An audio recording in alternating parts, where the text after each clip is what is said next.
अच्छा, अब इसमें एक बड़ी खूबसूरत रिवायत मुझे याद आ रही है जो इंशाल्लाह हम सब के लिए बड़ी सीखने वाली रिवायत है। रिवायतों में आता है, हदीस पाक का मजमून है कि कुछ लोग वो होते हैं, अब अपने आप को चेक करना है मुझे और आपको इस रिवायत के पसे मंजर में।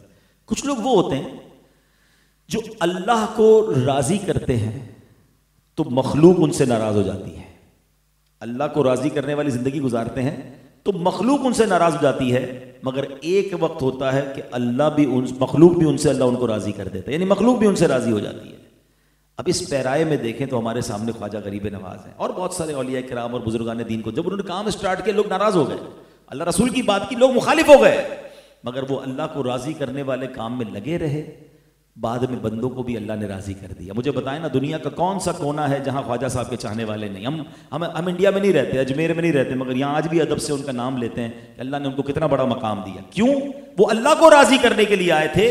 दैट टाइम तो सारा हिंदुस्तान मुखालिफ था, आज पूरी दुनिया में लोग उनके चाहने वाले हैं। फिर उस हदीस का जो अगला हिस्सा है ना, वो बड़ा इंपॉर्टेंट है कि कुछ लोग बंदों को राजी करने में अल्लाह को नाराज कर बैठते हैं। एक वक्त आता है कि बंदे भी उनसे नाराज हो जाते हैं, यानी टोटली लॉस है ना। अब इस कैटेगरी में कौन लोग आते हैं? बहुत सारे लोग आते हैं, हमारी आंखों के सामने हैं। मैं कुछ एग्जांपल्स देता हूं।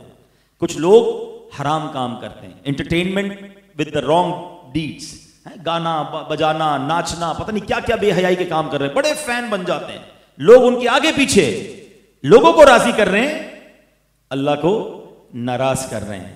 उसके बाद मैं पूछना चाहता हूं कि जब उनका उरूज खत्म होता है फिर कौन होता है उनका चाहने वाला? कौन उनको याद करने वाला होता है? फिर भूल भुलैया हो जाती है। हम ऐसे कई लोगों के बारे में जानते कि जनाब मरने से पहले ऐसी बीमारी आ जाती कि बेचारों को कोई पूछने वाला नहीं होता। हालांकि एक वक्त पे बड़ा फेम था उनका। वो फेम किस चीज से लिया था? लोगों को राजी किया था, मगर रब को नाराज किया था। बाद में उनकी कब्र पर कितने लोग फातिहा पढ़ने जाते, कितने उन्हें इशारे सवाब करते हैं।